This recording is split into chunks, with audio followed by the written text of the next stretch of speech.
Assalamualaikum warahmatullahi wabarakatuh. Alhamdulillah, selalu saja kita ucapkan kalimat suci kepada zat yang tersucikan dengan zatnya sendiri, dan memang dia maha suci, berdiri sendiri, maha agung, maha adil. Allah satu-satunya pencipta langit dan bumi dan apapun yang ada di antara keduanya. Dan dengan kalimat suci dan sederhana penuh dengan berkah ini, Ia telah menjanjikan kepada kita agar seluruh kebutuhan kita di roda kehidupan di muka bumi ini terpenuhi. Maka sangat wajar kalau kita selalu mengucapkan kalimat ini. Selanjutnya kita panjatkan salam hormat kita penuh dengan rasa rindu, gembira, penghormatan, rasa cinta kepada manusia yang telah diperintahkan oleh Sang Pencipta untuk dicintai, diikuti, ditunduki hukumnya, dan dijadikan sebagai suri tauladan.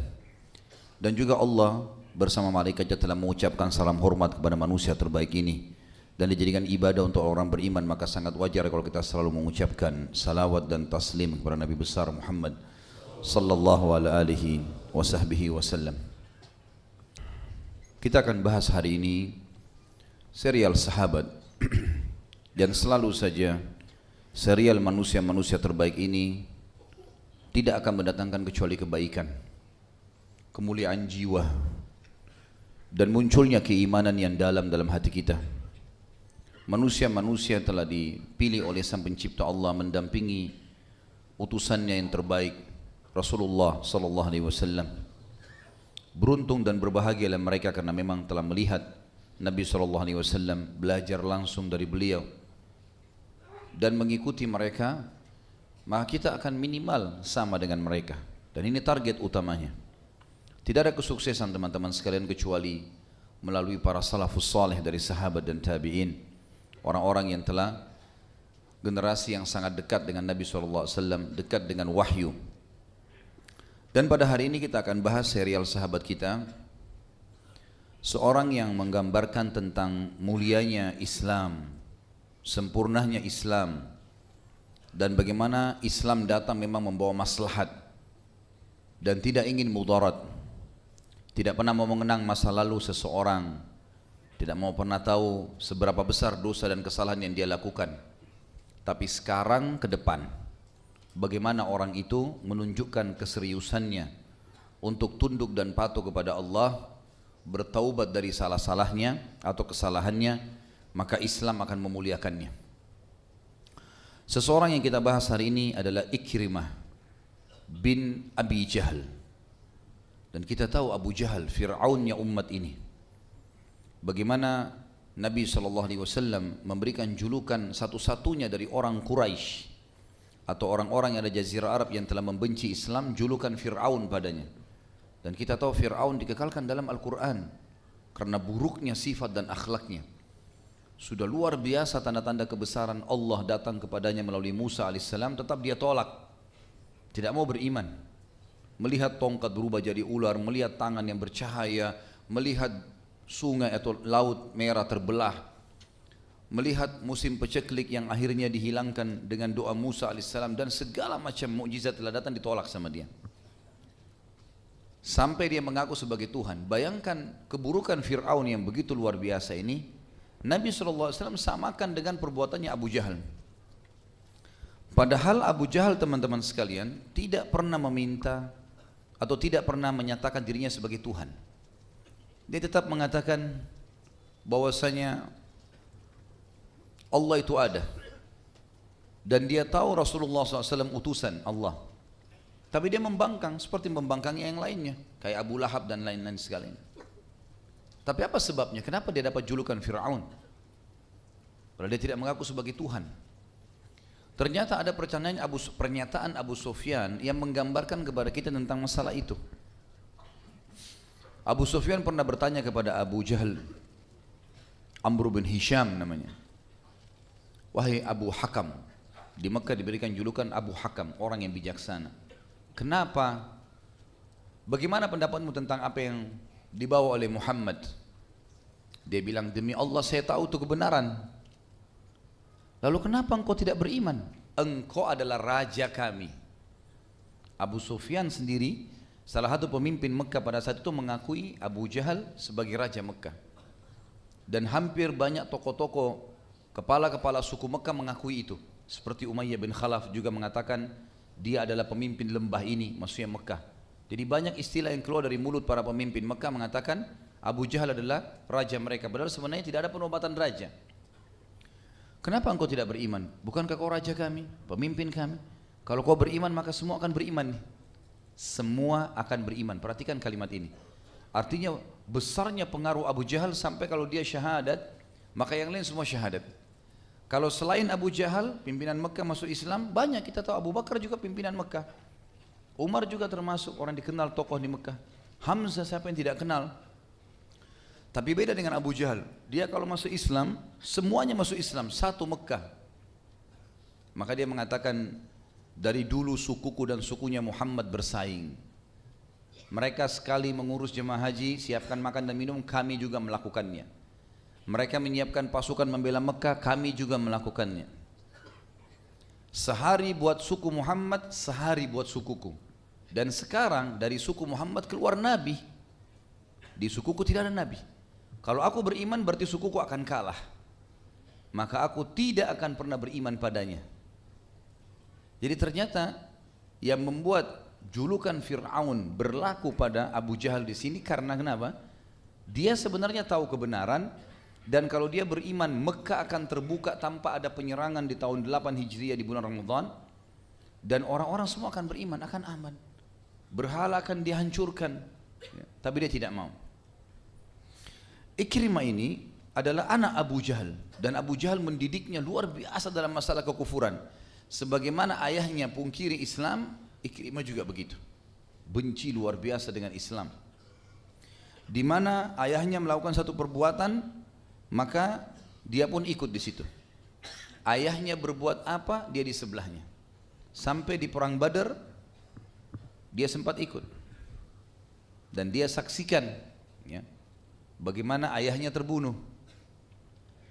Juga di perang Uhud, Ikrimah hadir memerangi muslimin. Di perang Khandaq atau perang Ahzab, waktu pasukan kafir Quraisy dan pasukan-pasukan Arab dan Yahudi yang berkoalisi untuk menyerang Madinah tidak mampu melewati parit, maka apa yang mereka lakukan? Mereka menunggu siapa di antara kesatria Quraisy yang bisa loncat di parit yang sangat lebar pada saat itu. Loncatlah 3 orang dari Quraisy, di antaranya Ikrimah. Saking bencinya dengan Islam sampai dia loncat ke sana dan menantang duel kaum muslimin.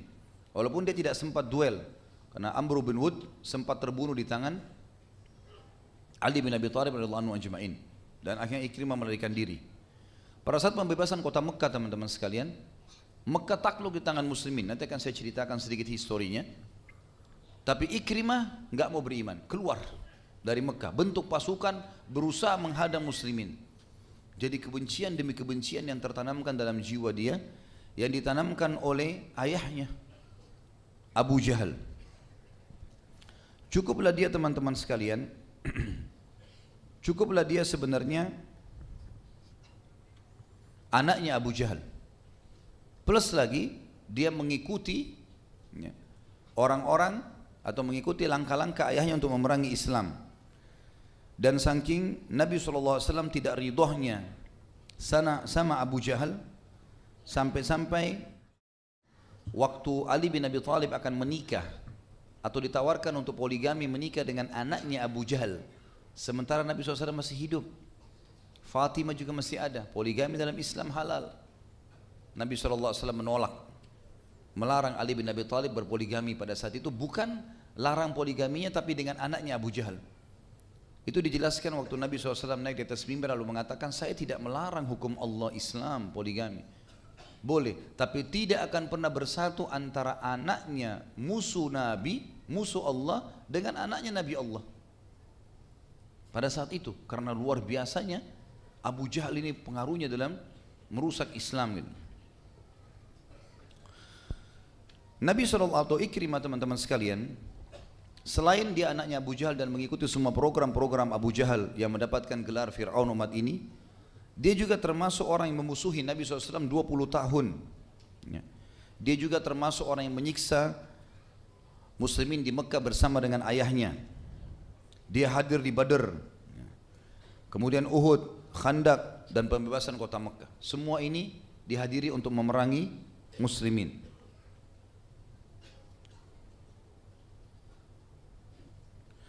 Dia juga teman-teman sekalian, jadi saya jelaskan poin demi poin. Kalau masalah dia adalah anaknya Abu Jahal, ini sudah jelas Nabi SAW mengatakan tadi dia adalah Fir'aunnya umat ini.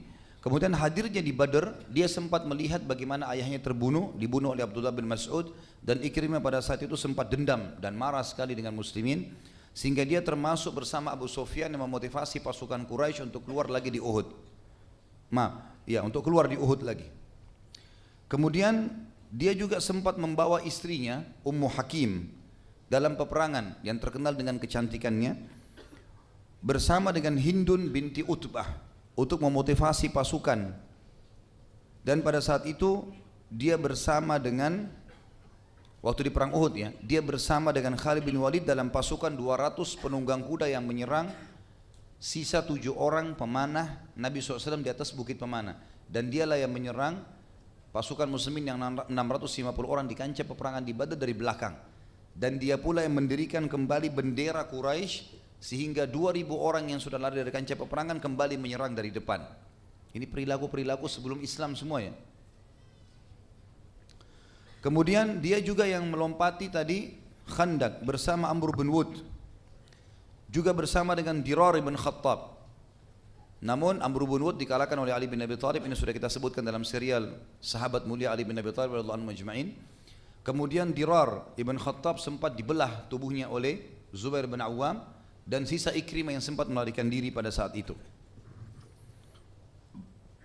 Pada saat pembebasan kota Mekah teman-teman sekalian, Nabi SAW waktu terjadi kesepakatan Hudaybiyah membuka kesempatan kepada suku-suku Arab, siapa yang mau berkoalisi pada muslimin, siapa yang mau berkoalisi pada orang-orang Quraisy. Bergabunglah pada saat itu suku Bakr bersama Quraisy, dan bergabung bersama Nabi SAW suku Khuza'ah. Rupanya suku Khuza'ah sama suku Bakar ini sudah lama berperang. Karena adanya kesepakatan Hudaybiyah, 10 tahun mereka aman tidak ada peperangan. Rupanya pada saat salah satu dari suku Bakar lagi jalan, dari suku Khuza'ah lagi jalan, kemudian tawaf di Ka'bah tanpa bawa senjata, pemimpin suku Bakar bilang kepada Quraisy, kami selama ini selalu kalah, belum pernah kami kalah suku Khuza'ah dalam peperangan, dan ini kesempatan emas. Saya ingin khianati kesepakatan, saya ingin membunuhnya. Maka orang-orang Quraisy bingung pada saat itu, karena kesepakatan tidak boleh perang 10 tahun. Mereka mau berkhianat nih. Maka kata sebagian Quraisy, diantaranya Ikrimah pada saat itu mengatakan, baik, lakukan saja, kami akan dukung kamu, walaupun kami harus mengkhianati kesepakatan. Yang lain banyak yang nolak, tapi diantaranya yang setuju Ikrimah. Maka orang ini pun berdiri kemudian datang membunuh suku Bakar tadi. Tidak cukup di situ, dia ngajak suku Khuza'ah tadi. Kemudian kepala suku Bakar mengajak lagi pasukannya untuk menyerang suku Khuza'ah yang berkemah di luar wilayah haram, yang rencananya besok akan masuk untuk melakukan ibadah umroh. Bergabung antara muslimin sama orang kafir pada saat itu. Maka ini pun menyerang lagi, keluar, sampai akhirnya terbunuh 23 orang. Dan termasuk yang ikut membantai pada saat itu diantaranya adalah Ikrimah bin Abi Jahal. Di dalam masjid haram, di wilayah haram, membunuh, mengkhianati kesepakatan dan membunuh di wilayah haram. Ini dua masalah besar nih. Maka pada saat itu pun mereka bingung bagaimana harus mengambil langkah apa yang harus diambil. Maka Nabi SAW pada saat itu mendapatkan informasi dari wahyu datangi, dan juga dari sebagian orang-orang suku Khuza'ah yang datang ke Madinah melaporkan kepada Nabi SAW. Ringkas cerita dilaporkan dan Nabi SAW sudah tahu. Lalu orang-orang Quraisy bermusyawarah bagaimana caranya sekarang, apa jalan keluarnya. Rupanya teman-teman sekalian, pada saat itu orang-orang Quraisy sudah musyawarah, mereka bilang tidak ada jalan lain. Abu Sufyan bilang, kecuali kita ke Madinah perbaharui akad lagi dengan Muhammad supaya aman. Jadi seakan-akan tidak ada apa-apa. Kata mereka, baiklah Abu Sufyan kamu yang ke sana. Abu Sufyan kembali ke Madinah, kemudian bertemu dengan Nabi SAW. Ada cerita panjang di situ tentunya. Dia datang ke rumah anaknya Zainab, kemudian Zainab menolaknya pada saat mau duduk di atas tikar Nabi SAW. Kemudian juga dia datang ke masjid. Dia datangi Abu Bakar, dia datangi Umar, dia datangi Uthman, minta supaya mereka membantu untuk diperbaharui akad. Sampai Abu Sufyan waktu itu sempat datang kepada Fatimah dan berkata, hai Fatimah, bantulah manusia, bawa anakmu ini Hasan dan Husain supaya bisa menjadi penyelamat bagi manusia.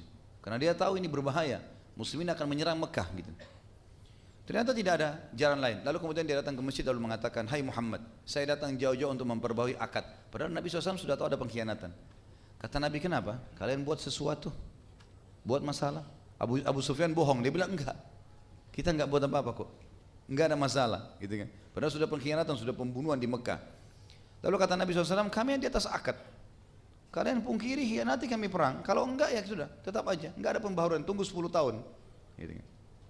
Ternyata Abu Sufyan pun akhirnya pulang ke Mekah, dan pada saat itu Nabi SAW menyiapkan pasukan untuk menyerang Mekah. Dan saking rahasianya peperangan tersebut, sampai baginda Nabi SAW tidak menyampaikan kecuali kepada para istrinya saja. Yang lain sahabat tidak tahu mau kemana arah pasukan. Jihad, perang, baik, semua muslimin kumpul pada saat itu mengejar fadilahnya. Tapi tidak ada yang tahu untuk apa jihadnya, mau kemana, mau serang siapa. Abu Bakar pun tidak tahu. Sampai dalam riwayat Bukhari dikatakan Abu Bakar datang radhiyallahu anhu kepada Aisyah, anaknya sendiri, istri Nabi SAW, wahai Aisyah, apakah Rasulullah mau berperang? Aisyah diam, nggak dijawab, ayahnya sendiri. Karena Nabi SAW wasiatkan jangan sampaikan siapapun. Dan ini menandakan luar biasanya para ummahatil mukminin pada saat itu menjaga rahasia suami mereka. Lalu Abu Bakar mengatakan, apakah dia mau menyerang Romawi? Aisyah diam. Apakah dia mau menyerang Persia? Ya, Aisyah diam. Apakah dia mau menyerang Hawazim? Diam. Apakah dia mau menyerang Mekah? Tetap diam, enggak dijawab. Padahal ini ayahnya sendiri, enggak dijawab sama Aisyah. Sampai Nabi SAW masuk. Lalu Abu Bakar langsung mengatakan, ya Rasulullah, apakah anda mau berperang? Kata Nabi SAW, iya. Apakah anda mau Romawi? Enggak. Mau Persia? Enggak. Mau Hawazim, suku yang akan diserang nanti dalam perang Hunain setelah pembebasan kota Mekah, karena waktu itu suku Hawazim lagi mempersiapkan 10.000 personel untuk menyerang Madinah. Kata Nabi SAW, tidak. Apakah anda mau Quraisy? Kata Nabi SAW, iya. Ya Rasulullah, kita dalam akad 10 tahun gak boleh perang. Kata Nabi SAW, mereka yang khianati. Siap-siap Abu Bakar dan jangan ceritakan ke orang lain. Jalan pasukan, nggak ada yang tahu nih. Abu Bakar pun menyimpan rahasia itu. Pasukan jalan, arahnya bukan menuju ke Mekah, tapi arahnya lebih ke arah yang lain, lebih ke arah timurnya Jazirah Arab, mutar gitu jauh. Pasukan semua nerka-nerka mau kemana, mau kemana, mau kemana. Begitu dekat dengan suku Hawazim yang memang mau menyerang Madinah, Nabi SAW kirim beberapa mata-mata. Sahabat mengatakan, oh mungkin dia mau, Nabi SAW mau ke arah Hawazim. Ternyata tidak. Beliau tiba-tiba mendekat malam hari membalikkan pasukan menuju ke arah Mekah. Dan orang Mekah sama sekali nggak tahu informasi, buta informasi tentang masalah ini. Pada saat itu Mekah dalam kondisi tenang. Orang-orang tokoh-tokohnya mengatakan, ini ada apa, berita apa sekarang? Abu Sufyan sudah tiba, tidak ada pembaruan akad. Maka pada malam itu terjadilah beberapa hal. Di antaranya Abbas keluar, kemudian menemui Nabi SAW di perkemahan dan masuk Islam. Abu Sufyan juga sempat keluar mencari-cari informasi. Benar, Abu Sufyan lihat ada dari kejauhan banyak sekali api unggun, kemah-kemah, kuda, pasukan besar. Maka dia mengatakan, siapakah kira-kira ini? Gitu kan. Dia terus mendekat sampai akhirnya dia mengetahui kalau itu muslimin. Dan dia kaget karena pasukan sangat besar pada saat itu. Ringkas cerita teman-teman sekalian, Abbas lalu mengatakan, hai Abu Sufyan, ini Rasulullah, saya sudah masuk Islam. Pasukannya 10.000 orang dari Madinah. Di depan pintu gerbangnya Mekah. Kamu belum ada persiapan. Menyerah masuk Islam. Ini kebenaran. Kalau enggak percuma, Mekah akan habis nih. Kata Abu Sufyan, bagaimana caranya? Kalau saya masuk sekarang ke situ mau mengucapkan syahadat, mungkin saya dibunuh oleh pasukan muslimin. Kata Abbas, saya tolong kamu. Abbas kebetulan lagi naik untanya Nabi. Naiklah di punggungnya unta ini, saya akan bawa. Ini unta Rasulullah, tidak mungkin ada yang ganggu kamu. Dan saya bersamamu, saya pamannya. Orang-orang muslimin di pasukan sudah tahu kalau Abbas masuk Islam. Waktu lagi jalan menuju ke kemah Nabi, yang jaga malam Umar bin Khattab.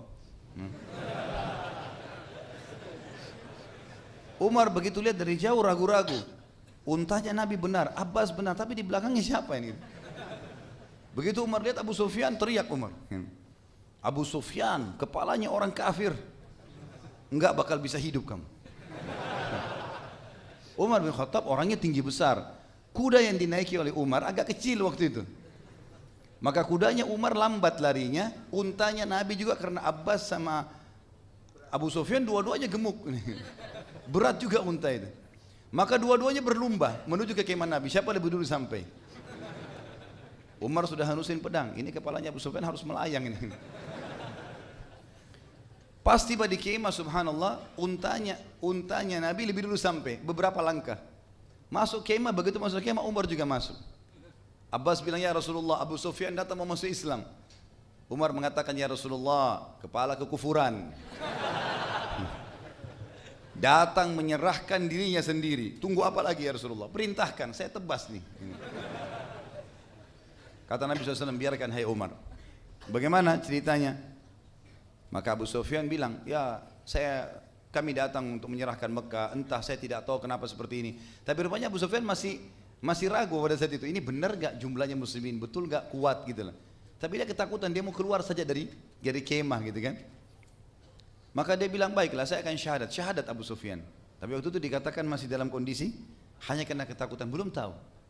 Nabi SAW tahu itu. Nabi bilang sama Abbas, tahan Abu Sufyan malam ini nginap di kemahmu. Biarkan dia pergi besok pagi masuk ke Mekah. Baiklah. Besok pagi habis sholat subuh, Nabi SAW suruh pasukan 10.000 itu dibagi 500 orang mengelilingi bukit. Diperlihatkan kepada Abu Sufyan sambil Nabi ngobrol sama dia, bagaimana pendapat tentang Islam, bagaimana begini, sambil pasukan lewat. Tunjukkan keterampilannya, mutar gunung, datang lagi yang satu, terus begitu. 10.000 orang. Jadi banyak sekali mutar di gunung itu dan tidak selesai. Kata Abu Sufyan, siapa mereka? Kata Nabi SAW, kamu lupa? Itu kebanyakan mereka dari muhajirin. Jadi rupanya dari 500 ini ada terakhir 1.000 orang, itu khusus dari pasukan muhajirin. Khusus dari muhajirin. Dan mereka punya keterampilan pedang luar biasa. Ditunjukkan di depan Abu Sufyan. Siapa mereka? Kena matanya aja yang kelihatan. Kata Nabi SAW, Ali bin Abi Thalib, Uthman bin Affan, Abu Bakar. Ini semua orang-orang dari Mekah semua ini. Siapa yang bisa melawan ini? 10.000 hancur Mekah ini. Gitu kan? Kata Nabi SAW, izinkan sekarang dia pulang. Pulang Abu Sufyan, lari-lari masuk ke Mekah. Apa beritanya? Percuma, nggak bisa kita menang. Menyerah diri saja. Hindun waktu itu istrinya sempat marah, gitu kan? Hindun ini benci sekali sama Islam. Nanti juga masuk Islam dia. Yang membelah dadanya Hamzah di perang Uhud, benci sekali sama Islam karena ayahnya, pamannya dan adiknya mati terbunuh di medan Badar, gitu kan? Maka kata Hindun, jangan percaya orang gendut ini, gitu. Begitu riwayatnya, ditunjuk suaminya karena suaminya bilang, serahkan diri, percuma, 10.000 pasukan, ini sebentar lagi masuk nih. Kalau kita aman, kita akan aman. Karena sebelumnya Abu Sufyan bilang, hai Rasulullah, bagaimana saya selamatkan Mekah kalau begitu? Kata Nabi, siapa yang masuk ke rumahmu, aman.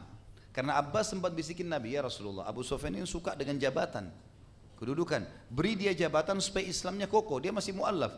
Kata Nabi, siapa yang masuk ke rumahmu Abu Sufyan, dia aman. Kata Abu Sufyan, rumah saya kecil, Mekah masih banyak gitu. Baik, siapa yang masuk ke Masjid Haram aman, masih juga belum cukup, satu kota Mekah. Kata Nabi SAW, siapa yang menutup pintu rumahnya, nggak ada di jalan raya Mekah pada saat pasukanku masuk, aman. Kata Abu Sufyan, ini yang luas. Dia pulang lalu dia tadi motivasi orang Mekah, menyerahlah demi Allah, begini, saya lihat begitu diceritain semua. Hindun datang, jangan percaya orang gendut ini. Bahkan Hindun sempat mengatakan, bunuh saja dia. Karena Hindun tidak terima itu, kan? Maka dia bilang, jangan percaya perempuan ini, saya lebih kenal dia, gitu.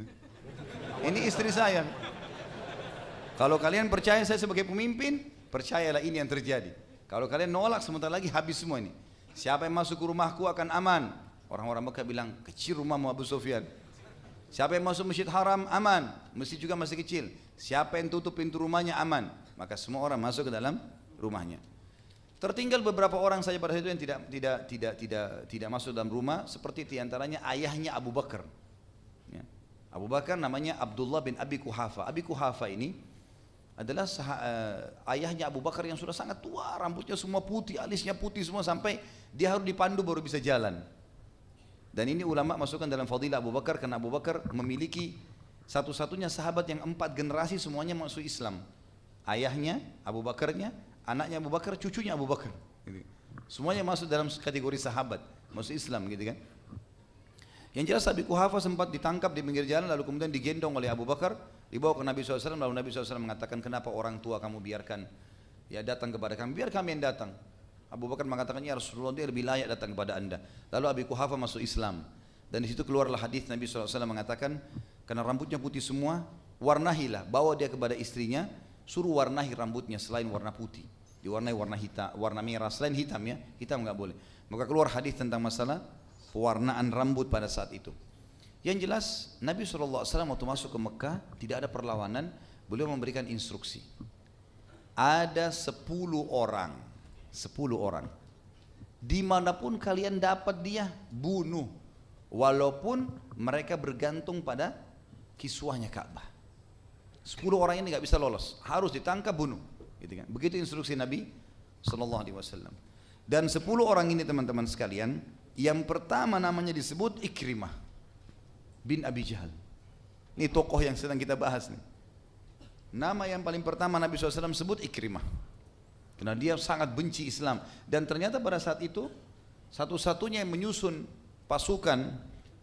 Dan Ikrimah pada saat itu subhanallah memang dia mengajak beberapa temannya yang masih sebaya dengan dia, diantaranya Safwan bin Umayyah bin Khalaf. Masih ingat Umayyah bin Khalaf juga yang terbunuh di perang Badar, tokoh Quraisy, temannya Abu Jahal. Kemudian dia mengajak Hisham, ya, Harith bin Hisham. Beberapa tokoh-tokoh Quraisy yang memang jahat-jahat ini dikumpulin sama Ikrimah, keluar dari kota dari perbatasan Mekah, lalu kemudian membentuk pasukan untuk menyerang kembali, gitu kan. Tapi Nabi SAW sudah mengatur strategi di semua sisi ke Mekah itu dibagi 10.000 orang itu dibagi menjadi beberapa pasukan. Yang kebetulan pintu keluar Mekah dari belakang itu dijaga oleh Khalid bin Walid dengan pasukannya. Ikrimah di sebelah situ. Jumlahnya ratusan orang pada saat itu Ikrimah, tapi jumlah Khalid bin Walid besar. Jumlah Khalid bin Walid di atas 2.000 orang pasukannya, dan Khalid bin Walid yang memimpin, gitu kan. Maka pada saat ketemu dengan Ikrimah, kata Khalid, hai Ikrimah, ini Rasulullah, depan matamu jelas-jelas masuk Islam. Aku pun seperti kamu dulu kufur, tapi tahu ini kebenaran, berislamlah, kamu akan aman. Dan sekarang perlu kamu tahu, salah satu dari 10 orang yang diancam dibunuh adalah kamu. Berimanlah, berikan jalan. Kata Ikrimah, tidak, demi Allah, saya tidak akan menyerah sampai saya mati, gitu kan. Tetap bersikukuh, gitu kan. Lalu kata Khalid bin Walid, baiklah kalau gitu, menyingkirlah, karena Rasulullah larang kami memerangi siapapun kecuali yang ada di jalan-jalan Mekah yang ketangkap diserahkan ke Nabi. Dan ada 10 orang yang kami disuruh bunuh, termasuk kamu. Tapi kami disuruh bunuh kamu di dalam Mekah. Kalau kamu di luar Mekah sekarang ini, kami nggak bisa. Minggirlah, kasih jalan. Dia bilang tidak. Kalau kalian mau masuk Mekah, pedang dulu. Khalid bin Walid tidak dapat jalan lain kecuali berperang. Akhirnya diseranglah pasukan Ikrimah dan terbunuh kurang lebih 23 orang. Dan Ikrimah sempat melarikan diri pada saat itu ke arah kota Jeddah, gitu kan.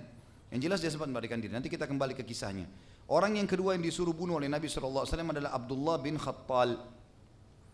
Ini pernah murtad, ya, masuk Islam lalu murtad. Kemudian orang ini sempat terbunuh depan Ka'bah, dibunuh oleh Zubair bin Awam. Kemudian ada Wahsy bin Harb yang membunuh Hamzah. Ini juga disuruh bunuh oleh Nabi SAW walaupun bergantung di kiswah Ka'bah. Tapi Wahsy sempat atau tahu namanya masuk dalam 10 orang ini, tiba-tiba langsung mendatangi Nabi SAW, lalu dia masuk Islam, minta maaf, dan Nabi SAW maafkan. Nabi SAW maafkan. Kemudian ada yang keempat, Mikyas bin Subabah. Mikyas bin Subabah ini dia pernah dusta masuk Islam. Dia pura-pura masuk Islam karena ada saudaranya dia, adiknya masuk Islam dan terbunuh pada saat perang Uhud, terbunuh salah. Ada anak panah muslimin yang kena, dan orang kalau membunuh salah orang muslim, dia harus bayar dia dendahnya. Waktu itu kurang lebih 10 ekor unta, ya. Maka dia pura-pura masuk Islam, lalu dia mengatakan, ya Rasulullah, adik saya terbunuh, saya mau minta diyahnya. Maka Nabi mintakan diyahnya dari keluarga orang yang membunuh tadi, yang tidak sengaja anak panahnya kena. Sudah ambil 10 unta, dia pulang ke Mekah, kemudian dia murtad, ya.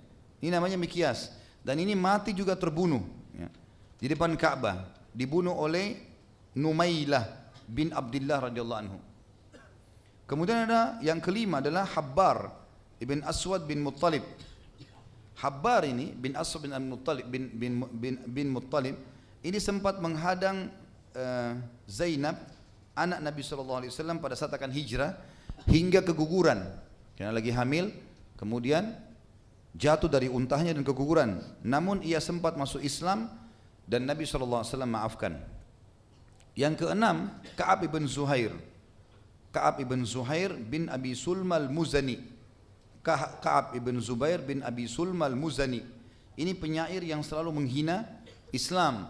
Kemudian dia datang dan minta maaf lalu kemudian masuk Islam. Jadi dari 10 orang ini cuma 3 yang terbunuh ya. 7-nya selamat karena mereka minta maaf dan masuk Islam. Kemudian yang ke-8, yang ke-7, yang ke-6 kan Ka'ab. Ka'ab belum ya?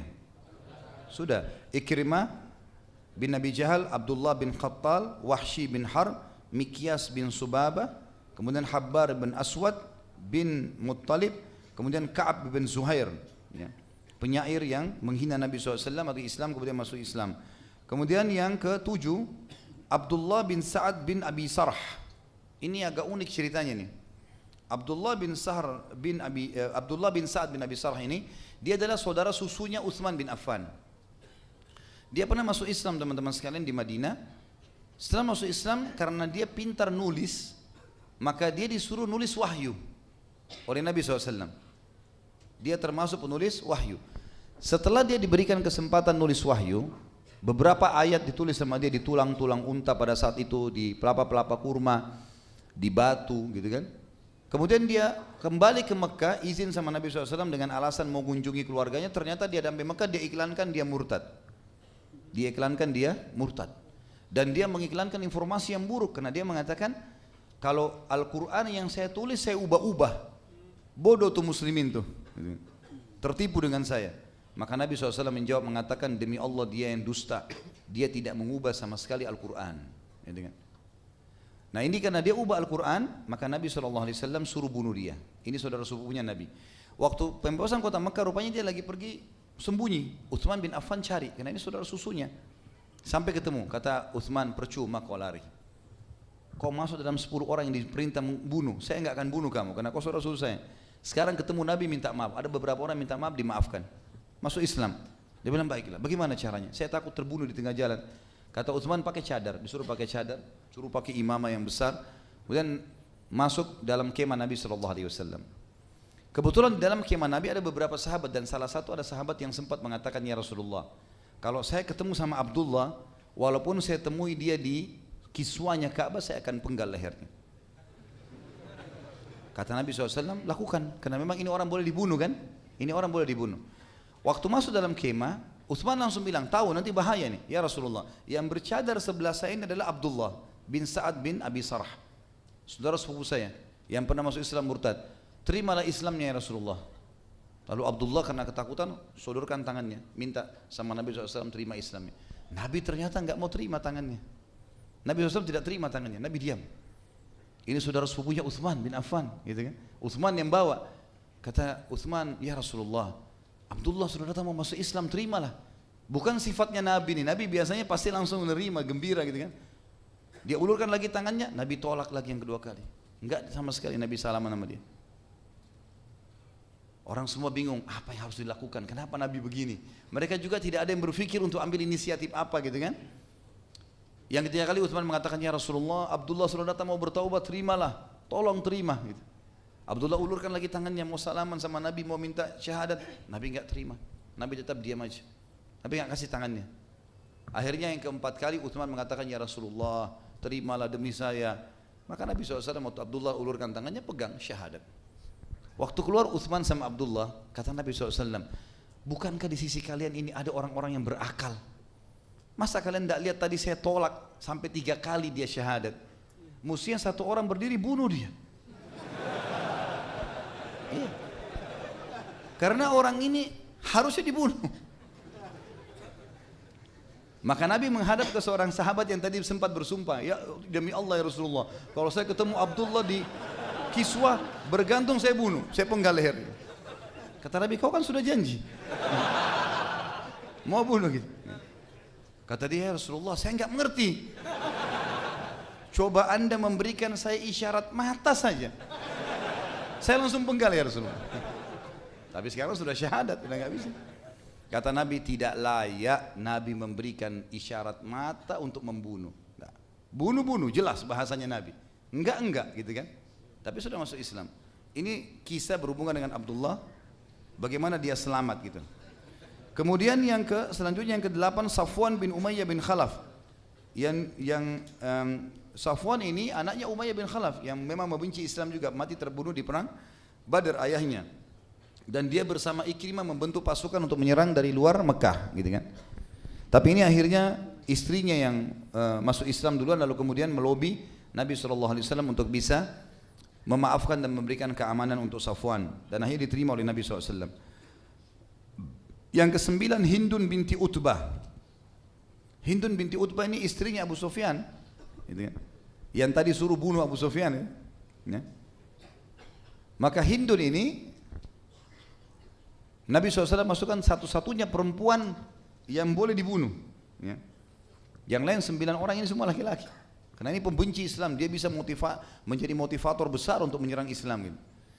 Waktu Nabi SAW kumpulkan orang-orang Quraisy setelah pembebasan kota Mekah, Nabi SAW sempat waktu sholat suruh Bilal azan di atas Ka'bah, kemudian sholat, kemudian kumpulin Quraisy di bawah gunung Safa, lalu Nabi khutbah pada mereka, salat tahmid dan salawat segala macam. Lalu Nabi SAW mengatakan, hari ini tidak lagi penyembahan kesyirikan di Mekah, hari ini tidak ada riba, dan semua tradisi jahiliyah di bawah kaki saya, kata Nabi SAW. Tidak ada lagi, habis semua, berhala-berhala ini akan dihancurkan segala macam gitu.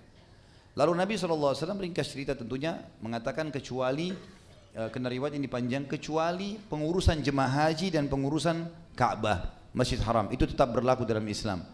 Kemudian Nabi SAW membaiat para wanita-wanita, kumpulin semua wanita Quraisy, karena harus berbaiat kepada saya. Setelah syahadat mereka baiat, tidak boleh zina, tidak boleh membunuh anak mereka ya.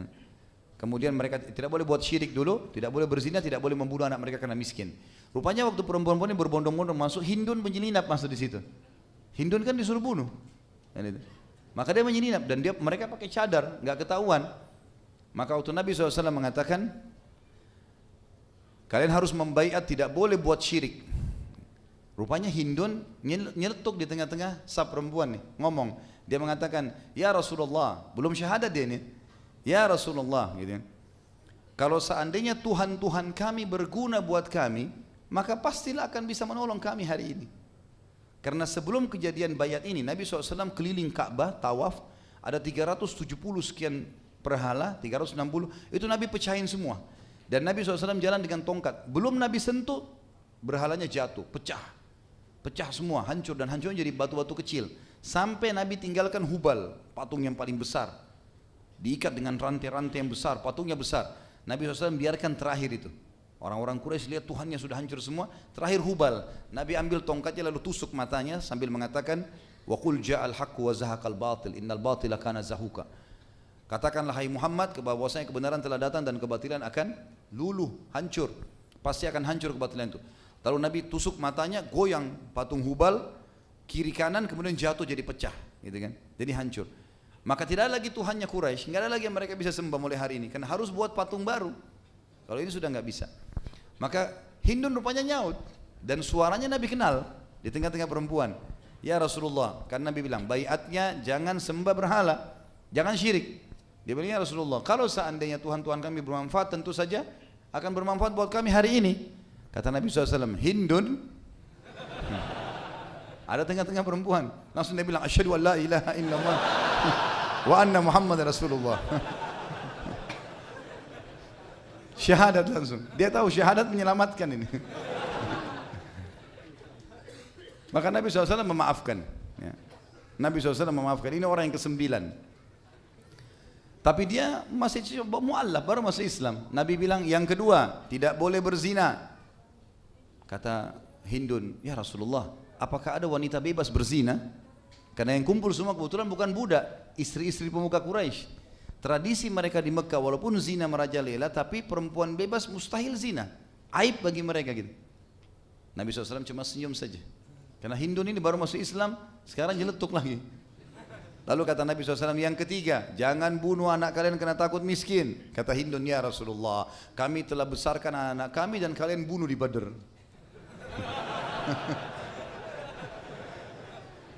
Nabi SAW senyum saja. Tidak dibantah gitu. Akhirnya Hindun berkata, ya Rasulullah, keluarlah sebuah hadis. Ya Rasulullah, Abu Sufyan orang yang pelit. Dia suka perhitungan, bahkan kadang-kadang tidak mau tahu saya makan dari mana. Nabi baru tahu tentang keadaan rumah tangga Abu Sufyan. Dulu dipikir toko Mekah gitu kan, setelah masuk Islam.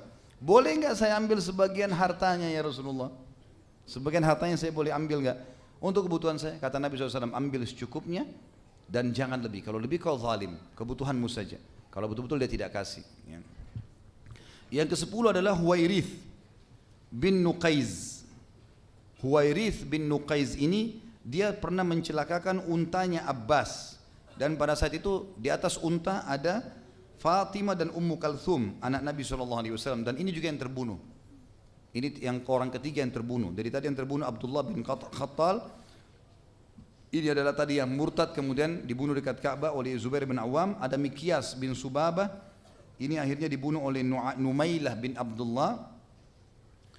Ini tadinya dia yang pura-pura mengambil dia saudaranya yang terbunuh. Kemudian yang ketiga Huwairith bin Nuqaiz, ini yang mencelakakan unta Abbas yang di atasnya ada dua anak Nabi SAW, Fatimah dan Ummu Kalthum. Dan dia dibunuh oleh Ali bin Abi Thalib radhiyallahu anhum ajma'in. Baik, kembali kepada Ikrimah. Ikrimah akhirnya teman-teman sekalian melarikan diri pada saat itu menuju ke Jeddah. Kemudian dia keluar dari Jeddah naik kapal, entah mau kemana, dia belum tahu arahnya, gitu kan. Yang jelas dia mau melarikan diri. Ummu Hakim, istrinya Ikrimah, kita mulai sekarang pindah transisi dari masalahnya dia, ya, sebelum masuk Islam. Dan sampai nanti kita akan bahas bagaimana setelah dia masuk Islam, ya. Setelah dia masuk Islam. Pada saat itu teman-teman sekalian, Ikrimah naik di atas kapal. Kemudian dia melihat satu kejadian. Di kapal pada saat itu tergoncang dengan sangat kuat dengan ombak yang besar. Dan kebetulan di atas kapal semua Abu Ikrimah kenal. Kalau ini penyembah berhala semua ini. Penyembah berhala semuanya. Tidak ada satupun orang yang muslimin yang sudah tahu masalah itu, gitu. Maka yang terjadi teman-teman sekalian, Ikrimah melihat semuanya pada saat ombak menghantam dengan keras dan mau tenggelam kapal, semuanya mengatakan, ya Allah selamatkan kami. Enggak ada satupun yang manggil berhalanya, gitu. Maka Ikrimah berkata, tentu yang akan menyelamatkan di lautan, dia akan selamatkan di daratan. Berarti yang Muhammad panggil benar nih, gitu kan. Mulai sedikit tersentuh dengan keislaman pada saat itu. Ini awal tersentuhnya dengan masalah Islam. Ummu Hakim, istrinya, masuk Islam bersama dengan Hindun dan teman-teman yang lain dan ikut dalam baiat tadi wanita-wanita. Lalu Ummu Hakim mengatakan, ya Rasulullah, kalau anda mengizinkan Ikrimah untuk saya bawa masuk Islam, berikan dia keamanan, saya akan bawa ya Rasulullah. Apakah anda terima? Kata Nabi SAW, tentu saja. Kalau dia tak masuk Islam silahkan. Tapi bukankah dia orang yang lari dari Allah dan Rasulnya? Gitu kan. Kata Ummu Hakim, ya Rasulullah izinkan saya akan pergi. Maka Nabi SAW mengatakan iya, silakan. Ummu Hakim pun keluar dari Mekah menuju ke Jeddah, tanya sana sini tentang suaminya sampai diketahui naik kapal, gitu. Dan ternyata kapal itu dengan hikmah Allah di tengah lautan dihantam ombak besar karena ketakutan melanjutkan perjalanan kembali lagi ke Jeddah. Pas Ummu Hakim tiba di pelabuhan, Ikrimah turun dari kapal. Maka Ummu Hakim mengatakan, wahai Ikrimah, aku telah datang dari sisi Rasulullah sallallahu alaihi wasallam. Jelas-jelas utusan Allah. Kamu tahu dia utusan Allah. Cukuplah ayahmu telah berbuat kesalahan. Jangan sampai kamu mengulanginya dalam keadaan kufur. Dan aku sudah masuk Islam. Dia sangat penyayang, dia sangat baik, dia memaafkan banyak orang. Dia sudah memaafkan si fulan, si fulan, si fulan, si fulan. Di Mekah enggak ada korban. Semuanya aman nih. Kembalilah. Kata Ikrimah, apa kau dapat jaminan? Dia bilang iya. Maka akhirnya mereka berdua pulang. Dalam perjalanan menuju ke Mekah teman-teman sekalian, ternyata Ikrimah sebagai seorang suami, dia ingin mendekati Ummu Hakim istrinya, mau menggaulinya. Lalu Ummu Hakim mengucapkan kalimat yang akhirnya makin menyentuh Ikrimah untuk masuk Islam, gitu. Dia mengatakan, wahai Ikrimah, bukankah kamu ya dalam keadaan kafir dan aku seorang muslimah? Dan aku telah mendengarkan dari Rasulullah SAW, seorang muslimah haram disentuh oleh seorang yang kafir karena engkau masih najis, engkau masih dalam keadaan najis. Maka berkata Ikrimah, apakah betul begitu hukum? Dia mengatakan iya. Dan saya tidak akan pernah mau disentuh sampai kau sudah masuk Islam. Dan masuk Islam pun syaratnya harus di hadapan Nabi SAW. Enggak boleh di saya. Depan saya enggak mau. Di sana. Maka Ikrimah mulai merenungi kejadian tersebut sampai akhirnya dia tiba di Mekah. Lalu waktu saat bertemu dengan Nabi SAW dia mengatakan kalimat, wahai Muhammad, terhadap apakah engkau memanggilku? Maka kata Nabi SAW, aku memanggilmu untuk mengucapkan 2 kalimat syahadat, lalu engkau mendirikan solat, lalu engkau menunaikan zakat, lalu engkau berpuasa Ramadan dan engkau mengerjakan haji bila engkau mampu. Maka pada saat itu Ikrimah mengatakan engkau tidak memanggil kecuali kebaikan. Kemudian Ikrimah pun mengucapkan 2 kalimat syahadat. Dan Nabi SAW gembira dengan hal tersebut lalu berkata, sesungguhnya Ikrimah bin Abi Jahal telah datang kepada kalian dalam keadaan beriman dan dia niat hijrah dari kekufurannya kepada keimanan. Maka janganlah kalian mencela ayahnya. Perhatikan kalimat ini teman-teman, ini akan jadi sebuah hukum nanti kita jelas dalam durus wal ibar, pelajaran-pelajaran kita. Kata Nabi SAW, jangan kalian celah ayahnya, karena mencela orang yang sudah mati dapat menyakitkan orang yang masih hidup, walaupun celaan itu tidak sampai kepada orang yang sudah mati.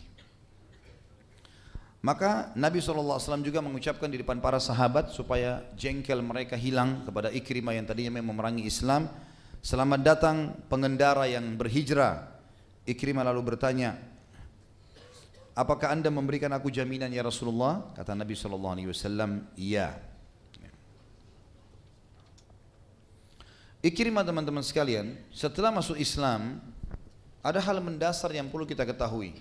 Dan subhanallah, ini sesuai dengan hadis Nabi SAW ya. Ada 3 orang yang akan merasakan kenikmatan iman. Salah satunya adalah orang yang merasakan kekufuran yang luar biasa, benci dengan Islam, kemudian dia masuk Islam dengan hidayah dari Allah. Orang seperti ini luar biasa Islamnya. Dia akan merasakan kenikmatan. Dan Ikrimah terbukti pada saat itu. Beberapa hari dia terus saja mendengarkan ayat-ayat Al-Quran. Dan pada saat itu Ikrimah selalu menangiskan air mata. Dan dia berkata, sungguh ini perkataan Tuhanku dan aku sudah melalaikannya. Sungguh ini perkataan Tuhanku dan aku sudah melalaikannya. Terus dia ulangi kalimat tersebut sambil meneteskan air mata. Dan Ikrimah teman-teman setelah masuk Islam, setiap kali bersumpah dia selalu mengatakan, tidak, demi zat Allah yang telah menyelamatkanku tidak terbunuh di perang Badar bersama ayahku. Dan sering juga dia ucapkan, sungguh aku akan membalas keburukan ayahku dalam Islam dengan kebaikan-kebaikan. Dia mengatakan, ya Rasulullah, apapun, berapapun aku pernah infakkan di masa kebodohanku dan kejahilianku dulu sebelum Islam, berapapun aku keluarkan, berapa dirham, berapa dinar, maka sekarang aku akan mengeluarkannya di jalan Allah sebagai tebusannya. Maka Nabi SAW pun bergembira dengan keputusan yang luar biasa dari Ikrimah tersebut. Teman-teman sekalian, Ikrimah ternyata memang membuktikan keislamannya. Dan bukan cuma sekedar main-main. Setelah syahadat, dan dia terkenal seperti ayahnya. Abu Jahal kalau masuk Islam mungkin dia akan seperti orang ini gitu. Termasuk sebabnya Nabi SAW berdoa, ya Allah kuatkanlah Islam dengan salah satu dari 2 Umar bin Khattab dan Amr bin Hisham, maksudnya Abu Jahal gitu kan. Karena kekuatan tekadnya. Kalau mereka berpegang pada satu hal, maka mereka akan berpegang walaupun salah, seperti Abu Jahal. Walaupun dia salah tetap bertahan sampai mati gitu kan. Sayangnya dia ke situ arahnya. Maka kalau dapat hidayah ini luar biasa. Dan Ikrimah buktikan itu. Kata para ahli sejarah, Ikrimah ini adalah ciplakannya Abu Jahal. Maka dia berkata, ya Rasulullah, pertama sekali di depan para sahabat setelah syahadat, setelah dia mengucapkan berapapun yang aku pernah infakkan untuk memusuhi ya Rasulullah sebelum Islam, aku akan keluarkan sekarang sejumlah itu semuanya untuk menebusnya. Dan dia mengatakan, ya Rasulullah, maafkanlah semua perbuatanku yang pernah aku buatkan di hadapan anda. Ucapankah, perbuatankah, tatapan matakah, sentuhan tangankah, prasangka-prasangkakah? Ya Rasulullah, mohon kepada Allah untuk itu. Maka Nabi SAW berdoa dengan doa yang mulia di hadapan semua sahabat, ya Allah, ampunilah setiap permusuhan Ikrimah yang dilakukannya terhadapku. setiap jejak langkahnya yang ia inginkan untuk memadamkan cahayamu. Ampunilah setiap perkataan yang ia ucapkan guna merendahkan martabatku, baik ketika ia berada di hadapanku maupun ia tidak di hadapanku. Maka Ikrimah pun bersyukur kepada Allah dengan doa tersebut yang menandakan berarti dia telah lepas dari apa yang sedang menimpa dirinya dari bahaya yang. Ikrimah radhiyallahu anhu setelah masuk Islam, selain memang dia sering menangis kalau setiap lihat Al-Quran, dia angkat Al-Quran yang ada di pelapa kurma, ditaruh di dadahnya, ditaruh di mukanya sambil menangis di depan orang. Dan memang dia bukan buat-buat, dia mengatakan ini perkataan Tuhanku yang aku lalaikan, ini perkataan Tuhanku yang aku lalaikan, terus saja begitu. Dan kalau dia bersumpah dia mengatakan demi zat yang telah menyelamatkanku tidak terbunuh di perang Badar. Artinya dia betul-betul merasa kalau dia terbunuh bersama dengan ayahnya luar biasa ini gitu. Pada saat itu tidak akan masuk surga ini. Dan dia ternyata mengikuti semua peperangan yang tersisa dari peperangan Nabi SAW. Di antaranya perang Hunain, ya. Kemudian semua peperangan yang dibentuk oleh Abu Bakar di zaman khilafahnya juga dia ikut. Dan puncaknya pada saat dia berperang di zaman Umar bin Khattab dan terbunuh menjadi syahid di perang Yarmuk. Umar bin Khattab radhiyallahu anhu membentuk pasukan yang besar pada tahun 15 Hijriah dipimpin oleh Abu Ubaidah bin Jarrah dan Khalid bin Walid menuju ke wilayah negeri Syam. Dan di sana di tahun 15 Hijriah terjadi perang Yarmuk melawan Romawi. Nanti kita kembali ke perang ini karena di sini kisah tokoh kita. Kemudian tahun 16 Hijriah Umar bin Khattab mengutus Sa'ad bin Abi Waqqas radhiyallahu anhu dengan tadi 12.000 pasukan ke negeri Syam, kemudian yang ke negeri Persia 30.000 orang. Dan juga berhasil memenangkan peperangan dikenal dengan perang Qadisiyah. Dan tahun 20 Hijriah Amr bin As ke negeri Mesir dan menembus Afrika. Yang jelas kita berbicara masalah perang Yarmuk. Perang Yarmuk ini perang yang sangat besar teman-teman sekalian. Khalid bin Walid pada saat itu masuk dalam pasukan bersama Ikrimah dan Al-Qa'qa' bin Amr atau bin Amir. Tiga sahabat ini terkenal sekali dengan keberaniannya dan kemahiran memainkan pedang. Khalid sempat meminta keduanya untuk mengawali peperangan, maka keduanya mulai bersyair dengan syair yang sangat luar biasa. Ikrimah bersama Al-Qa'qa' mengajak musuh untuk duel satu persatu melawan. Dan akhirnya berduellah beberapa orang dari Romawi bersama Ikrimah atau Ikrimah dan Qa'qa'. Dan keduanya berhasil membunuh lawan-lawannya. Ikrimah berkata, aku telah memerangi Rasulullah SAW dalam beberapa kesempatan. Apakah hari ini aku akan berlari dari kalian? Siapa yang membaiat untuk mati? Kata Ikrimah. Jadi setelah beberapa hari peperangan, duel menang, perang berkecamuk sengit, maka Ikrimah mengatakan kepada beberapa sahabat, saya dulu selalu memerangi Nabi SAW dan saya menyesal dengan itu. Sekarang saya mau membuktikan kalau saya tidak akan lari dari peperangan dan saya akan memenangkan peperangan itu saya mati syahid. Siapa yang mau berbaiat untuk mati? Artinya musuh menang, pasukan menang atau kalah kita nggak akan mundur. Ikrimah yang memimpin itu radhiyallahu anhu. Maka berkatalah beberapa sahabat, kami akan ikut, dan terkumpul pada saat itu 400 orang sahabat dan kesemuanya kesatria. Dan sempat yang mengikut dan ikut juga untuk membaiatnya adalah pamannya sendiri, saudaranya Abu Jahal. Juga ada yang masuk Islam di situ. Namanya Al-Harith bin Hisham. Kalau Abu Jahal kan Amr bin Hisham. Juga masuk Islam. Ya, setelah Ikrimah, dan Ikrimah mengajaknya. Juga ada yang ikut Dirar bin Azwar, dan juga Dirar bin Azwar salah satu tokoh Quraisy yang membaiat juga untuk mati berperang sampai mati bersama Ikrimah. Mereka sempat berjuang dengan sangat gigih dan berperang di depan markas Khalid bin Walid sehingga luka-luka menghentikan pertempuran mereka. Ikrimah sempat dibawa kepada Khalid dengan tubuh penuh dengan luka. Khalid meletakkan kepalanya di pahanya. Kemudian Khalid bin Walid menyandarkan kepala ya, pamannya Amr ya, karena dua-duanya luka pada saat itu. Kemudian Khalid mengusap wajah mereka berdua dan meneteskan air ke tenggorokan keduanya. Pada saat itu pun akhirnya Ikrimah mati syahid. Tapi ada kisah di sini ya, yang berhubungan dengan masalah ini. Tentu kalau perang Yarmuk ini perang yang sangat panjang ceritanya ya.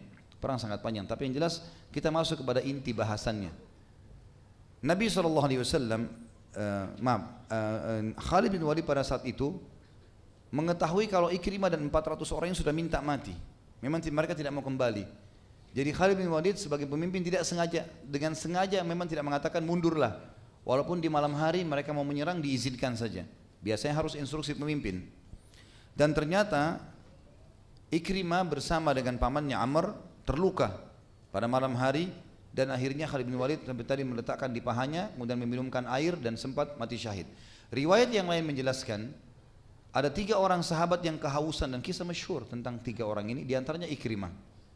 Ada seseorang sahabat yang bernama Abdullah mengatakan, saya lagi mencari sepupu saya untuk memberikan minum, dan saya temukan dia berada di korban muslimin.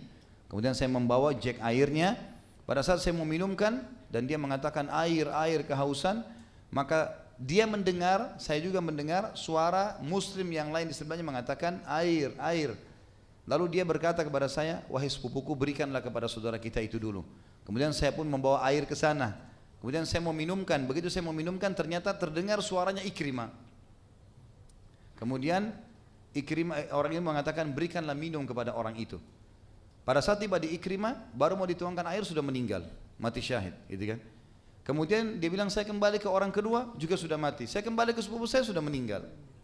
Sampai para ulama mengatakan, sungguh Ikrimah telah menutup hidupnya dengan kebaikan. Dan pada saat dia terakhir sebelum mati syahid, dia menyerang musuh sambil mengatakan, aku akan membalas dan menutupi kesalahan ayahku dengan pertempuran ini. Terus saja dia ucapkan itu untuk membuktikan memang kalau penyesalannya luar biasa. Jadi tadi memang pada saat kita sebutkan hal-hal yang buruk awalnya, ini bukan untuk mengenang keburukan beliau ya, tapi untuk menunjukkan bagaimana kemuliaan Islam sebagaimana saya ucapkan tadi di awal. Begitu juga Umar bin Khattab waktu kita ceritakan. Kita ceritakan pada saat dia menyiksa muslimin, pada saat dia mabuk. Tapi kita ceritakan juga bagaimana setelah dia masuk Islam, untuk menunjukkan memang Islam itu luar biasa. Dan seberat apapun dosa yang kita kerjakan bisa dimaafkan oleh Sang Pencipta Allah, asal sekarang ke depan, bukan lagi masa lalu. Dalam pepatah dikatakan masa lalumu sudah berlalu. Kalau baik bersyukurlah kepada Allah, kalau buruk berdosa beristighfarlah kepada Allah. Hari ini milikmu, perbaikilah dan lakukan yang terbaik. Esok bukan milikmu, maka engkau hanya bisa berdoa dan berangan-angan. Jadi memang ini hal yang harus kita ketahui hari ini. Alhamdulillah, ke depannya itu yang kita lihat dan bukan lagi masa lalu kita. Kemudian dikatakan, Ibnu Katsir sempat berkata dalam tafsir beliau tentang ada yang berkata bahwa Ikrimah tidak dikenal melakukan dosa setelah masuk Islam. Dan ini sebuah fadilah tersendiri. Artinya tazkiyah atau rekomendasi dari para ulama yang hidup pada saat itu, yang sesama dengan Ikrimah dari para sahabat dan tabi'in, mereka mengatakan tidak diketahui satupun dosa yang dikerjakan Ikrimah setelah masuk Islam. Satupun tidak ada. Jadi semuanya kebaikan-kebaikan. Imam Syafi'i rahimahullah berkata, Ikrimah berjuang dengan sangat baik setelah masuk Islam. Abu Ishaq As-Subai'i juga berkata rahimahullah, di perang Yarmuk Ikrimah turun, maka dia berperang dengan sengitnya. Kemudian dia gugur sebagai syahid. Di tubuhnya terdapat sebanyak 70 lebih luka, berupa tusukan tombak, lemparan anak panah, dan tebasan pedang. Begitulah seorang muslim, dia mengejar apa yang tertinggal dan memulai lembaran hidup baru di mana seluruhnya adalah ketaatan demi menjunjung tinggi kalimat la ilaha illallah. Sekarang kita masuk teman-teman sekalian ke manaqibnya, keutamaannya Ikrimah. Seperti biasa kita akan masuk ke manaqib dan kita akan masuk ke durus wal ibar, pelajaran dan yang bisa diambil dari kejadian ini atau dari sahabat yang mulia ini. Yang pertama teman-teman sekalian, dia termasuk orang yang masuk Islam walaupun sebelumnya dia telah melakukan banyak perbuatan salah. Ini sebuah fadilah, tidak mengenal tentang kesalahan-kesalahannya. Dan kita lihat bagaimana mulianya Islam, karena Islam tidak mau lihat masa lalu seseorang, yang dilihat adalah sekarang ke depan. Berarti ini masuk Islamnya dia sendiri adalah sebuah fadilah. Dan Allah Subhanahu wa taala memang menyebutkan dalam banyak ayat, seperti misalnya dalam surah Al-An'am Surah nomor 6 ayat 125.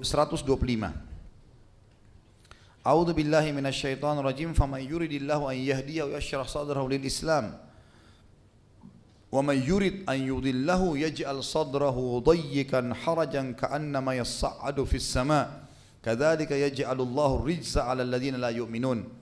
Siapa yang Allah inginkan kebaikan untuknya, maka Allah akan lapangkan hatinya ke dalam Islam. Dan siapa yang Allah ingin menyesatkannya, maka Allah akan membuat dadanya sesak dan dia tidak bisa mendapatkan petunjuk, seakan-akan dia sedang didorong naik ke langit. Begitulah kehinaan akan menimpa orang-orang yang tidak beriman. Kemudian ayat yang lain, tentu kefadilah Islam ini ya. Dan Abu Jahal pun sebenarnya ayahnya mendapatkan dorongan ya, bukti Allah Subhanahu wa taala berikan kepada dia tanda-tanda untuk dia masuk Islam, tapi dia menolak. Tapi Ikrimah beda, dia menerima. Ini mirip dengan teman sekalian dengan kalau saya tanya apa bedanya antara Adam alaihissalam dengan iblis. Dua-dua makhluknya Allah kan? Iblis juga itu dulunya makhluk Allah, kata Ibnu Abbas, orang yang patuh kepada Allah. Apa bedanya antara Adam dengan iblis? Adam alaihissalam berbuat dosa, tapi Adam apa? Taubat. Itu poinnya. Jadi Adam, kata Allah SWT dalam Al-Quran, a'udzubillahi minasyaitonir rajim, fa'asa Adamu rabbahu fagawa. Adam bermaksiat pada Tuhannya dan dia melampaui batas, dilarang. Kenapa langgar? Adam sudah lihat surga alaihissalam, Adam sudah lihat malaikat, gitu kan? Kita bukan menyalahkan Adam alaihissalam, tapi Adam berbuat salah, cuman dia bertaubat. Iblis waktu buat salah, tidak mau sujud, apa yang dia lakukan? Sombong, makin bangkang, gitu kan? Jangan berzina akhi, ukhti, enggak apa-apa. Loh, minimal kalau orang mau kerjakan, dia tahu kesalahan. Jangan bangkang, gitu kan? Dia tahu kesalahan, bukan kita memudahkan, tapi dia harus sadari masalah itu. Seperti ini bedanya Abu Jahal sama Ikrimah. Abu Jahal menolak kebenaran. Ikrimah dengan adanya petunjuk dari Allah, dia coba merangkul dan akhirnya dia masuk Islam dan dia tunjukkan kebenaran keislamannya. Sehingga dia bukan cuma sekedar jadi sahabat Nabi, dia mati syahid, gitu kan? Dia juga mati syahid. Dalam ayat lain surah Az-Zumar ayat 20, surah nomor 39 ayat 22, Allah juga menyebutkan tentang masalah Islam ini. A'udzubillahi minasyaitonir rajim. Afaman syarahallahu sadrahu lil islami fahuwa ala nurin min rabbi fawailun lil qasiyati qulubuhum min dzikrillah ulaika fi dhalalin mubin. Siapapun yang Allah lapangkan dadanya untuk masuk Islam, dia tangkap ya tanda-tanda dari Allah itu, kemudian dia rangkul, maka dia berada di atas cahaya Tuhannya. Dan kecelakaan bagi hati-hati yang keras dari zikrullah, diingatkan tetap tidak mau sampai meninggal, mereka dalam kesesatan yang nyata. Juga dalam surah Al-Imran, surah nomor 3 ayat 19, Allah berfirman, A'udzubillahi minasyaitonir rajim, innad dina indallahil Islam, wa ma ikhtalafa alladhina utul kitaba illa min ba'di ma ja'ahumul ilmu baghyan bainahum, wa may yakfur bi ayatillahi fa innallaha sari'ul hisab. Sesungguhnya agama yang diterima di sisi Allah hanya al-Islam dan tidak berselisih ahli kitab, kecuali setelah maksudnya masuk Islam atau tidak ya, kecuali setelah datang kepada mereka kebenaran, dan itu semuanya karena baghyan bainahum. Dan ini sebab utama kesesatan teman-teman, bagi cemburuan yang salah, cemburu lihat saudaranya berkembang, saudaranya maju, itu karena gara itu bagi, maka itu menyebabkan mereka ahli kitab tidak mau beriman. Dan siapa yang kufur kepada ayat-ayat Allah, maka Allah sangat cepat hisabnya. Dan yang terakhir Al-Imran surah 3 ayat 85, A'udzubillahi minasyaitonir rajim, wa may yabtaghi ghairal islami dinan falan yuqbala min wa huwa fil akhirati minal khasirin. Siapa yang coba-coba milih selain Islam sebagai agamanya, maka tidak akan diterima dari, dan dia termasuk orang rugi di hari kiamat nanti. Jadi ini keutamaan yang pertama, masuk Islamnya Ikrimah dan bagaimana dia menangkap ya tanda-tanda dari Allah sehingga akhirnya dia beriman. Dan ini sebuah karunia yang luar biasa. Jadi tidak ada kata-kata terlambat ya. Walaupun orang itu tadinya benci sekali sama Islam, kalau syahadat kita harus rangkul, nggak boleh kita tolak. Bukan urusan kita itu. Masalah kita menolak orang ini pernah benci Islam dan kita tolak. Ikrimah kurang apa kira-kira tadi? Ya? Bunuh sana, bunuh sini, peperangan, pembangkangan, sampai akhirnya masuk Islam. Jadi nggak ada aibnya. Kemudian yang kedua teman-teman sekalian, Ikrimah setelah masuk Islam disebutkan keutamaan dia adalah dia ikut menghancurkan semua berhala-berhala. semua berhala-berhala yang tersisa di Mekah, di rumah-rumah masyarakat, dia yang masuk ke rumah-rumah mereka dan dia yang menghancurkan ini. Dan dia yang menghancurkan. Ini ada sebabnya teman-teman. Karena ternyata Ikrimah dulu ya, termasuk orang yang mendukung sekali berhala. Ikrimah termasuk orang yang sangat mendukung berhala dan menyebarkan berhala di Mekah. Maka dia sekarang menunjukkan keseriusannya. Setelah syahadat, kemudian dia datang ke rumah-rumah orang Mekah dan dia pamit untuk menghancurkan. Setelah Nabi SAW menghancurkan 300 sekian lebih berhala-berhala mereka di sekitar Ka'bah. Kemudian yang selanjutnya, yang ketiga adalah Ikrimah mengikuti peperangan bersama baginda Nabi SAW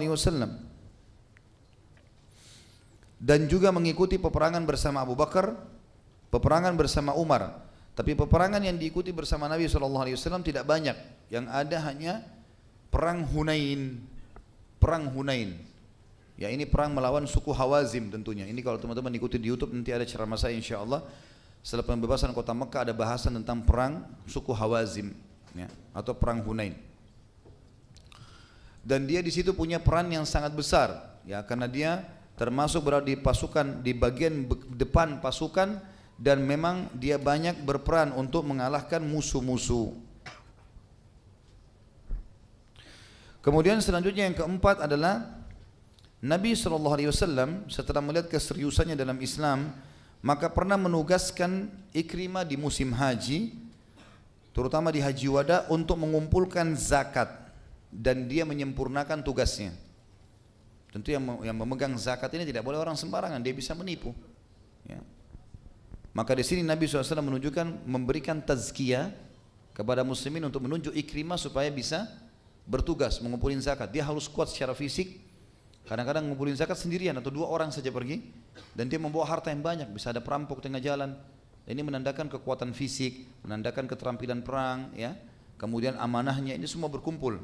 Dan tidak mungkin Nabi SAW percayakan kecuali orang yang memiliki terkumpul semua padanya sifat tadi. Yang kelima, Allah Subhanahu wa taala menutup hidupnya dengan mati syahid di Yarmuk, dan itu disebabkan karena niatnya yang tulus. Dan dia berkata sebelum menghembuskan nafas terakhirnya, hadza ma fatani qabla al-islam wa su'u fi'l abi lil islam. Ini saya lakukan semua karena Allah, dan apapun yang telah luput dariku dari keislaman. Bertahun-tahun aku enggak masuk Islam, aku bahkan merangi Islam, dan dari buruknya perilaku ayahku ya, terhadap Islam. Jadi dia mau mengharumkan kembali namanya dia, mengembalikan lagi citranya, dan menunjukkan kalau dia bukan seperti ayahnya yang dibenci oleh Allah dan Rasulnya. Yang keenam, dia betul-betul ya, jujur dalam taubatnya. Dan ini sebuah fadilah. Orang tidak boleh taubat setengah-setengah, hanya sekedar mau dibilangi oleh orang lain bertaubat. Tapi Ikrimah memberikan pelajaran kepada kita, betul-betul dia terbukti selalu kalau bersumpah, diantaranya dia mengatakan, tidak, demi Tuhanku yang telah menyelamatkan aku dari kematian di perang Badr. Sambil megang Al-Quran dia menangis, dan sambil berkata, kalamu Rabbi, perkataan Tuhanku. Dan kemudian dia mengatakan, saya menyesal terhadap apa yang terjadi sebelum Islam. Kemudian dia menangis terisak-isak. Dan ini sebuah fadilah, ketulusan dalam bertaubat. Yang terakhir teman-teman sekalian, kita tutup dengan ad-durus wal ibar. Pelajaran apa yang bisa kita ambil dari kejadian sahabat yang mulia ini? Yang pertama, indahnya Islam, dan ini tidak pernah kita lupakan dan selalu kita ulang-ulangi teman-teman sekalian, indahnya Islam. Karena Islam hanya akan melihat keadaan orang hari ini ke depan, tidak melihat masa lalu seseorang. Walaupun dia musuh Islam, tapi setelah dia masuk Islam maka terlupakan semua kesalahan-kesalahannya. Yang kedua, hidayah itu harus dikejar dan dicari, bukan ditunggu datang. Dan setiap orang teman-teman sekalian yang bergerak, dia yang akan menghasilkan.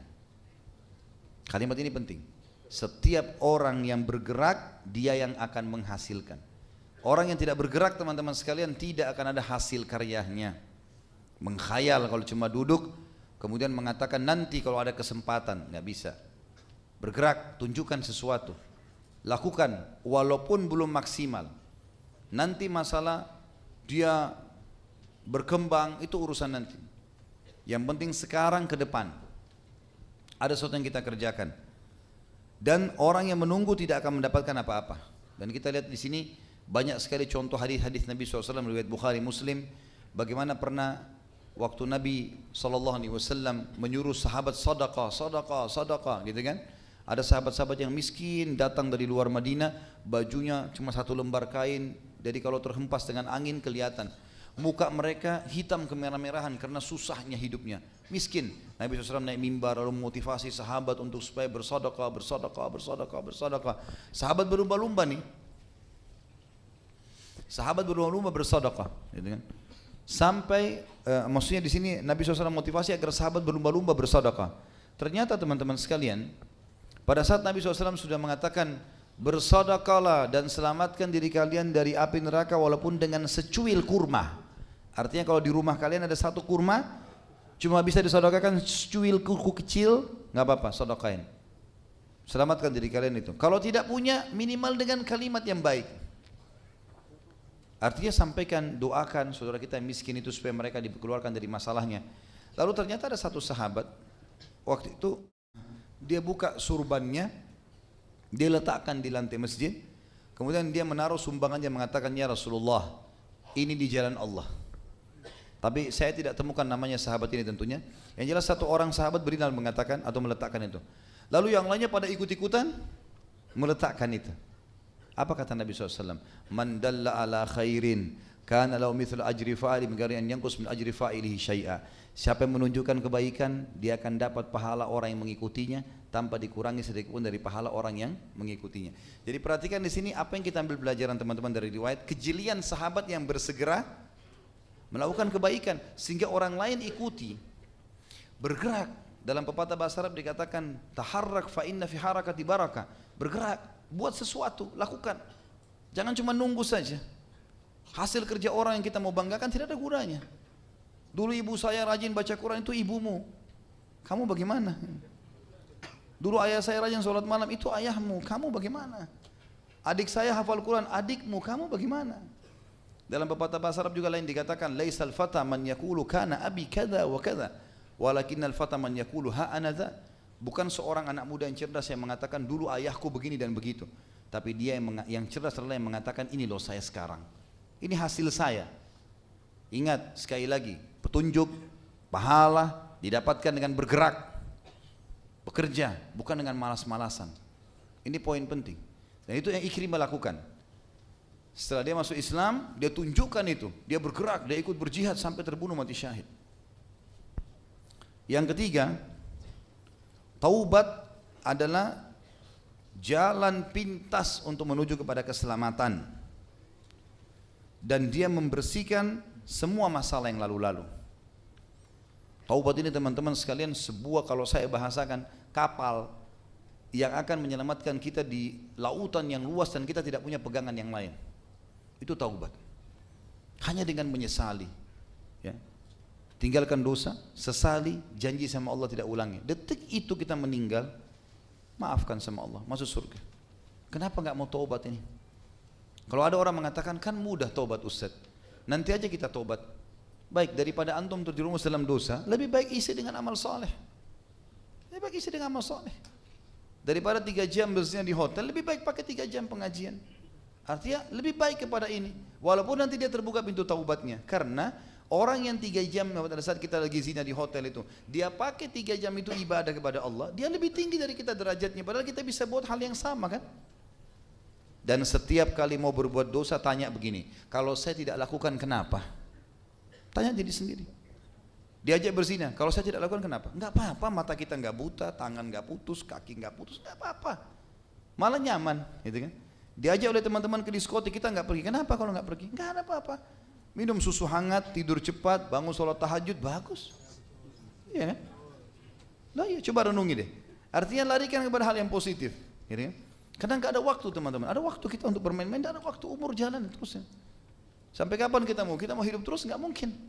Lagi menuju ke akhirat dan rugi. Nanti di akhirat nyesal loh kalau kita setengah-setengah nih.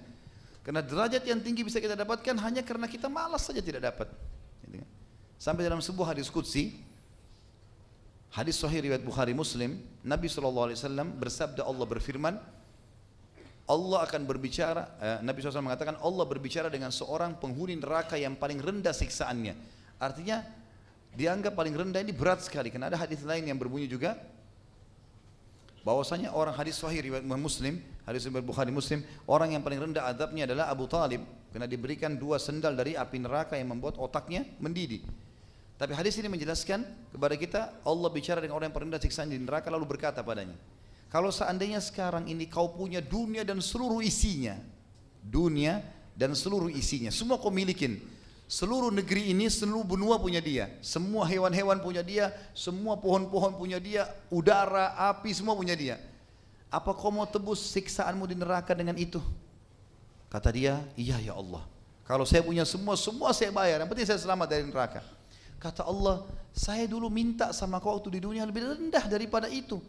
Tidak menyekutukanku, tidak sembah selain aku, patuh padaku, hanya itu. Tapi kau tolak dan kau tetap memilih untuk kufur. Gitu. Jadi sebenarnya Allah minta sesuatu yang sederhana loh ya. Hanya patuh, itu saja. Nikmati yang halal, tinggalkan yang haram. Kenapa tidak dilakukan? Padahal perbuatan ketaatan Allah suka. Janjinya Allah besar, dibuat manusia suka. Jujur, amanah, tanggung jawab, segala macam ini disuka sama Allah, pahalanya besar, Allah juga buat manusia suka. Perbuatan maksiat Allah tidak suka, ancamannya berat, lalu kemudian juga Allah membuat manusia tidak suka. Yang keempat, keutamaan meminta maaf. Ini juga penting teman-teman sekalian. Makanya Nabi SAW tadi, dari 10 orang yang dijamin disuruh bunuh, maka ada yang tidak dibunuh karena mereka minta maaf. Saya sudah kasih contoh tadi, Nabi Adam alaihissalam Allah muliakan karena minta maaf dari kesalahannya, gitu kan? Nabi Yunus alaihissalam dimuliakan oleh Allah karena minta maaf dari kesalahannya, bertaubat, gitu kan? Kemudian kita lihat sahabat-sahabat diantaranya tokoh kita hari ini salah, dosa apa yang tertinggal Ikrimah belum lakukan, tapi minta maaf kepada Allah, minta maaf dengan Rasulullah SAW pada saat itu, lalu menunjukkan kebaikan, maka dapat. Ini fadilah besar sekali. Fadilah meminta maaf dan memaafkan ini adalah sebuah perintah dalam agama, dan Allah mengatakan dalam Al-Quran, A'udzubillahi minasyaitonir wal afina 'anil nas wallahu yuhibbul muhsinin, dan orang yang suka memaafkan orang lain dan Allah suka dengan orang berbuat kebaikan, ya. Kemudian juga yang kelima adalah fadilah keseriusan orang yang mengerjakan kebaikan dalam Islam untuk menutupi kesalahannya yang lalu. Seperti misal, kalau kita dulu sering berinfak mentraktir teman-teman ke diskotik misalnya, atau berzina, ada orang begitu subhanallah, diajak teman-temannya pergi ke puncak, pergi kemana, ajak teman-teman berzina, dia yang biayai. Baik, anggap itu masa jahiliyah, kita pernah lakukan dulu, masuk ke diskotik, bayarin teman-teman khamernya, atau apa saja. Perhatikan pelajaran dari Ikrimah. Ikrimah mengatakan, pertama sudah syahadat ya Rasulullah, aku akan mengeluarkan setiap dirham dan dinar yang aku keluarkan untuk memusuhi anda dan Islam sebelum ini, sejumlah itu untuk membersihkan yang lalu. Sekarang kita bisa lakukan hal yang sama. Coba keluarkan, sedekahkan di jalan Allah, kira-kira senilai yang kita ingat untuk membersihkan yang lalu-lalu. Dan kata ulama ini termasuk kesempurnaan dalam taubat ya. Bukan cuma pengucapan lisan, tapi bagaimana memperbaiki perilaku. Dulu buruk, sekarang jadi baik. Dulu Ikrimah merangi Islam, sekarang dia membela Islam dengan peperangan. Dulu dia berinfak untuk memelangi Islam, sekarang dia berinfak untuk mendukung Islam. Jadi perbuatan hal yang sama dibalas. Ini termasuk pelajaran yang juga bisa diambil dari sini. Kemudian yang keenam, bagaimana karunia Allah yang maha agung, dan bagaimana Allah subhanahu wa ta'ala sangat dermawan, ya, mulia. Sampai-sampai Ikrimah yang tadinya betul-betul membenci Islam masih diterima oleh Allah subhanahu wa ta'ala. Bahkan pernah ada riwayat, dalam riwayat Bukhari, pernah ada seseorang yang suka mengganggu Musa alaihissalam. Musa diganggu terus setiap hari, cacimaki Musa alaihissalam, cacimaki Taurat, cacimaki Allah. Sampai Nabi Musa jengkel sama orang ini bertahun-tahun ini, enggak selesai-selesai ini, terus mencacimaki. Nabi Musa sabar, terakhir Nabi Musa sudah enggak sabar. Ya Allah, ambil alih orang ini. Jibril datang, hai Musa, Tuhan mengirim salam, Allah kirim salam padamu dan mengatakan kepadamu, hukuman orang ini di tanganmu, terserah, kau mau apakan saja bisa. Minta apa saja, minta Allah turunin petir, bakar dia, dia terbakar. Minta dimatikan tiba-tiba, silakan. Minta apa saja, bumi tenggelamkan, tenggelamkan. Subhanallah, malam hari Nabi Musa berdoa. Besok pagi Nabi Musa keluar rumah ketemu orang ini.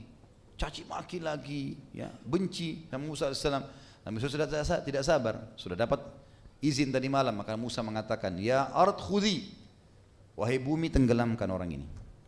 Tenggelam, dan Allah dengan kemahamurahannya menenggelamkan orang ini yang benci sama nabinya, benci sama Allah, mencaci maki Allah, caci maki Taurat, ditenggelamkan cuma sampai lututnya. Orang itu tidak bisa gerak. Lalu dia mengatakan, Musa maafin saya. Kata Musa, sudah telat, nggak ada lagi maaf. Ya Allah, ya bumi, bumi tenggelamkan dia. Ditenggelamkan sampai perutnya, belum tenggelam semua. Hai Musa, maafkan, saya akan beriman padamu. Musa mengatakan, dusta, saya nggak ngerti, saya nggak mau tahu. Hai bumi tenggelamkan, tenggelam sampai tenggorokannya, masih bisa ngomong, Musa maafkan, nggak mau. Musa mengatakan, hai bumi tenggelamkan, sampai tenggelam. Dalam riwayat Bukhari, kata Nabi SAW, Allah mengutus Jibril lalu berkata, hai Musa, ma aqsa qalbuk, sungguh keras hatimu itu. Ya? Kalau seandainya, kata Allah, Jibril mengatakan, Allah mengatakan, kalau seandainya dia mengucapkan pada saya maaf dari awal sekali sebelum kakinya tenggelam, saya sudah maafkan. Kenapa kau harus dendam seperti itu? Maka ini sebuah fadilah sebenarnya dalam Islam, ya. Jangan selalu dendam dengan orang. Kalau orang sudah minta maaf, sudahlah, selesai. Untuk apa kita simpan-simpan? Toh Allah SWT juga akan memaafkan kita. Saya juga pernah sebutkan kisah Muslim bin Abi Muslih, sepupu Abu Bakar radhiyallahu anhu ajma'in, yang pernah dibiayai oleh Abu Bakar hidupnya. Tapi ternyata waktu tersebarnya fitnah zinanya Safwan dan Aisyah radhiyallahu anhu ajma'in, maka Muslim bin Muslih termasuk orang yang menyebarkan isu. Waktu Abu Bakar tahu radhiyallahu anhu, Abu Bakar berhentiin nafkahnya, enggak ada lagi bantuan tiap bulan. Abu Bakar enggak mau salam sama dia, gitu kan. Ini orang ini sudah dibantu kok gini, malah nyebarin fitnah keluarganya lagi. Maka turun firman Allah dalam surah An-Nur, ala tuhibbuna an yaghfirallahu lakum, tidak maukah kalian Allah mengampuni kalian dengan memaafkan orang lain? Tuh, ayat ini turun kepada Abu Bakar. Abu Bakar mengatakan, tentu saya mau Tuhanku. Lalu Abu Bakar sebagai bukti dia mengucapkan kalimat depan Muslim bin Abi Muslih, saya sudah maafin kamu. Nafkahnya dikembalikan oleh Abu Bakar. Tapi memang sudah begitu dalam Islam. Kita disuruh memaafkan, teman-teman sekalian. Allah saja memaafkan, bagaimana dengan kita? Dan yang terakhir, yang ketujuh adalah bagaimana fadilah jihad, perang, ya, dalam Islam, dan bagaimana fadilah mati syahid yang sudah sering kita ulang-ulangi tentunya, teman-teman sekalian, dan tidak kita ulangi lagi pertemuan sekarang. Bagaimana Islam itu sangat memotivasi untuk seseorang berjihad, dan bagaimana Ikrimah bin Abi Jahal yang begitu masuk Islam sudah mendapatkan informasi dan mereka tidak menunda lagi. Cuma saya menyebutkan sebuah kata saja, bila Allah mudahkan satu waktu ada jihad yang benar sesuai dengan Al-Quran dan Sunnah, memang ada panduannya, memang ada penyebab-penyebabnya, maka jangan tunda, teman-teman sekalian. Karena memang mati akan datang dimanapun kita berada, kapanpun, dimanapun. Kita sedang ada di rumah, di ranjang atau di medan perang, tetap akan mati. Dan Islam mengajarkan kita untuk mati syahid. Serta yang kedua yang perlu digarisbawahi, orang kalau terbunuh oleh musuh, maka tidak lagi dia rasakan apa yang sedang dilakukan oleh musuh tersebut. Misalnya tusukan, misalnya bom, misalnya tembakan. Karena mereka hanya merasakan satu, sakaratil maut, ruhnya dicabut, ya, dari tubuhnya. Dia enggak rasa lagi, aduh dada saya sobek kena tembakan peluru, atau kepala saya meledak kena bom, itu enggak ada lagi sudah. Dia cuma lihat malaikat maut, cabut ruh kita, selesai. Ya, kalau orang mukmin maka akan mudah seperti air dari mulut kendi.